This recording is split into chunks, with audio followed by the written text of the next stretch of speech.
esclarecer sobre esses tipos também, né, de separação, a nossa convidada dessa tarde é a advogada Maísa Nodari.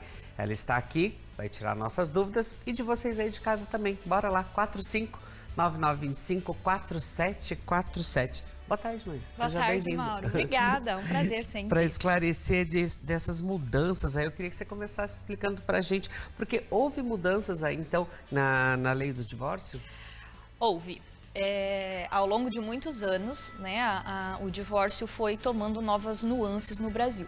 Então, a gente parte de uma época em que não havia divórcio, o casamento era entendido como uma união indissolúvel entre duas pessoas, muito por interferência religiosa no Estado, né, na forma como a legislação funcionava. Até que em 1977 veio a lei do divórcio, possibilitando as pessoas que se divorciassem, mas elas poderiam casar de novo apenas uma vez.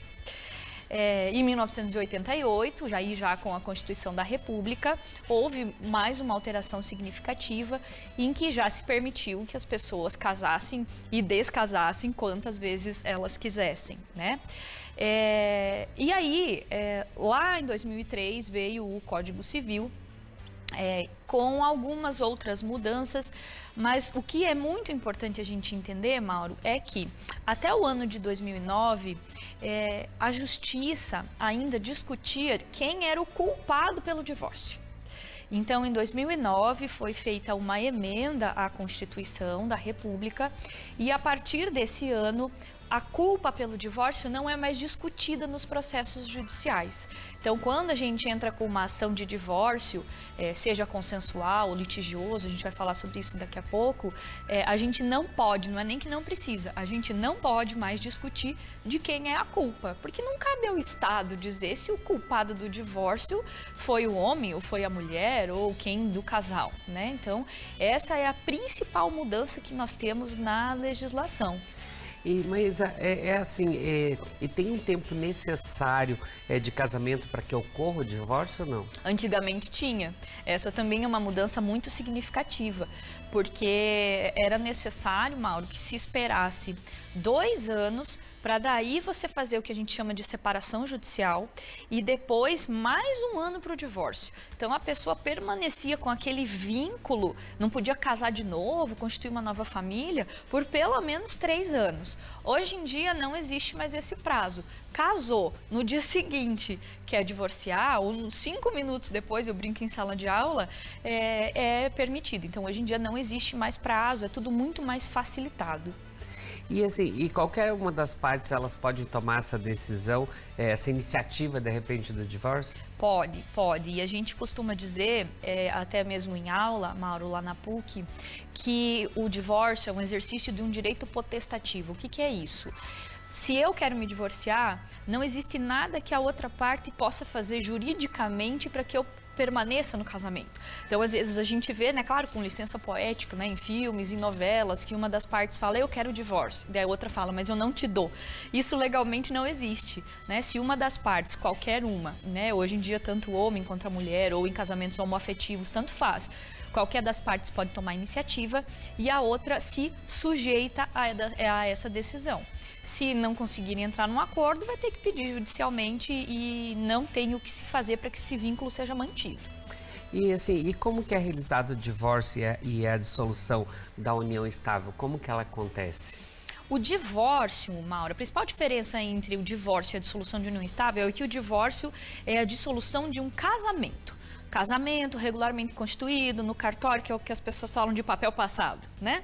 E a dissolução de união estável, ela é como se fosse um reconhecimento de que em determinado período nós tivemos uma união estável porque nós não casamos.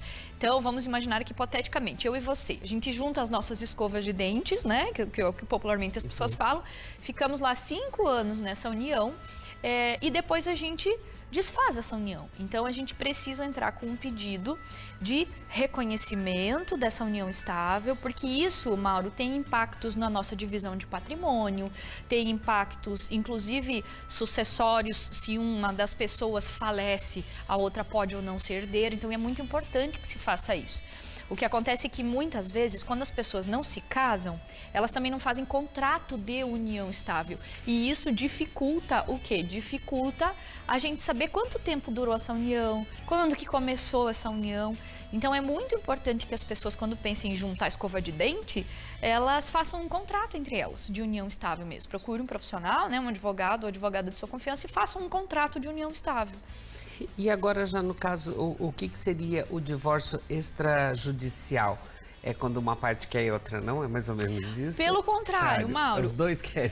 O divórcio extrajudicial é a maneira mais fácil que nós temos hoje. Isso também é uma inovação da lei, né? Porque assim, ó, a gente sabe que a justiça, Mauro, tá atolada de processos, né? Nós temos no Brasil uma média de 5.000 processos por juiz. Então, os processos judiciais, eles demoram muito. Então, hoje em dia, quando as pessoas, via de regra, não têm filhos incapazes, ou seja, menores de 18 anos, e elas estão em acordo, em consenso, quanto ao divórcio e quanto à divisão do patrimônio, elas não precisam entrar na justiça para fazer o divórcio. Elas podem fazer extrajudicial, que é fazer por escritura pública. Vai lá no cartório, no tabelionato, faz uma escritura pública e essa escritura pública gera os mesmos efeitos de um divórcio judicial. É mais rápido, é mais barato e é muito mais simples. Você faz numa tarde, o que demoraria em um divórcio judicial no mínimo uns 2 ou 3 anos para terminar. Mas só é possível quando as partes estão de acordo. E já agora com o divórcio judicial, como é? O divórcio judicial, hoje em dia, o que a gente vê, a gente faz divórcio judicial quando as partes não estão em acordo. Então, veja, não em acordo quanto ao divórcio, em acordo quanto à guarda dos filhos, em acordo quanto à pensão alimentícia ou a divisão do patrimônio mesmo. Então, quando não existe acordo, a gente faz um divórcio judicial. Ou, mesmo existindo acordo, quando tem filhos incapazes, né? Então, quando existe interesse de crianças ou adolescentes, é necessário que se faça o divórcio judicial, porque vai ter a fiscalização, né, intervenção do Ministério Público para ver se os direitos dessas crianças ou adolescentes estão sendo garantidos. Então, é necessário que se faça judicial. Então, quando não tem acordo ou quando tem filhos incapazes. E agora já o divórcio litigioso, como que é esse? O litigioso é muito triste, Mauro. O divórcio litigioso, nós temos um autor e um réu no processo. É quando as partes de fato não têm acordo sobre nada, estão brigando em relação a patrimônio, em relação à guarda de filhos, à pensão alimentícia. Então, ele é de todos os divórcios que nós temos, o mais caro, o mais demorado e o mais custoso, até do ponto de vista psicológico, sabe? Gera um desgaste muito grande, porque é de uma parte contra a outra. Filhos, aí dá Exatamente. E agora a diferença entre o divórcio judicial consensual e o litigioso muda? O divórcio judicial consensual é aquele divórcio em que a gente não pode fazer no extrajudicial, geralmente porque tem filhos incapazes, né? Mas as partes estão de acordo. Então, a gente faz um documento estabelecendo como é que vai ser dividido o patrimônio, como é que vai ser a guarda dessas crianças, o direito de convivência. Então, as pessoas geralmente falam direito de visita, tá errado. Pai não é visita. Mãe não é visita, então não é direito de visita, né? O direito de convivência, com quem que fica feriado, final de semana, pensão alimentícia, quem é que paga o quê, né? Então a gente estabelece tudo isso num documento, a divisão de patrimônio, e submete à homologação do juiz. O que é a homologação? O juiz vai assinar junto ali, vai fiscalizar, ver se está tudo certo, e esse divórcio judicial consensual. Ele é mais rápido do que o litigioso, né? Mas é necessário se fazer quando tem interesses de incapazes aí. Quando não tem interesse de capazes, a gente faz o consensual no extrajudicial, lá no cartório, lá onde faz contrato de compra e venda, a gente faz uma escritura pública. E mais barato também. E o processo de separação, ele tá mais rápido agora mesmo? Infelizmente não, Mauro. Assim, ó. Do ponto de vista de requisitos legais, ele é mais rápido porque a partir do momento que eu decido me separar, eu não preciso esperar nenhum prazo. Se eu decidir me separar no dia seguinte do meu casamento, eu posso, né? Então é mais rápido por isso, porque eu não preciso ficar vinculada àquela pessoa se eu não quiser. Agora, se eu precisar entrar na justiça com um procedimento, um pedido judicial, infelizmente, nós estamos numa realidade em que o Brasil, a justiça, e não é má vontade do juiz ou da juíza ou das pessoas que trabalham lá, é por conta do acúmulo de processos mesmo. Então, acaba demorando um pouquinho aí. Então, o acordo sempre é a melhor saída. E a gente sabe que hoje estão brigando aí com a lei do casamento homoafetivo. Esses que foram casados antes entram nessa lei de separação agora? Eu sei que a OAB está defendendo, não foi feito ainda esse acordo. Como que fica esses aí? Hoje em dia, Mauro, depois da decisão do Supremo Tribunal Federal, equiparando a união estável e o casamento das pessoas homoafetivas às pessoas heteroafetivas, não existe mais nenhuma diferenciação para nenhum efeito. Tá? Então, nem para distribuição de herança, nem para questão de pensão, nem perante o INSS, por exemplo, porque isso acontece, né? As pessoas homoafetivas, elas não conseguiam casar porque a lei não permitia. Hoje elas podem, né? E aí, quando um falecia, o outro precisava provar que dependia daquela pessoa para conseguir uma pensão no INSS, por exemplo. Hoje em dia tudo isso é mais facilitado, a lei equipara a união estável. Então, hoje em dia não se permite nenhuma diferenciação entre casamento e união estável de pessoas homoafetivas ou heteroafetivas. Isso é ilegal, né? E se houver algum tipo de, eu bato muito nessa tecla, comentário ou empecilho, isso pode ser considerado como homofobia e deve ser denunciado. Tá vendo, gente? Então, vocês que de repente aí têm dúvidas, querem saber mais sobre isso também, vocês podem interagir com a gente, pode mandar a pergunta lá no Instagram da Maísa, tem várias dicas também, ela interage, ela conversa, ela ajuda, ela troca ideia, isso é legal também, né? Mas é ter esse contato e falar sobre isso também, né? A gente sabe que tem leis aí novas, todo dia estão discutindo leis, mas tem umas que vocês têm leis, então a gente tem direitos e tem deveres também, é importante saber isso também. Né? Exatamente, e estabelecer uma relação de confiança com o profissional que te acompanha.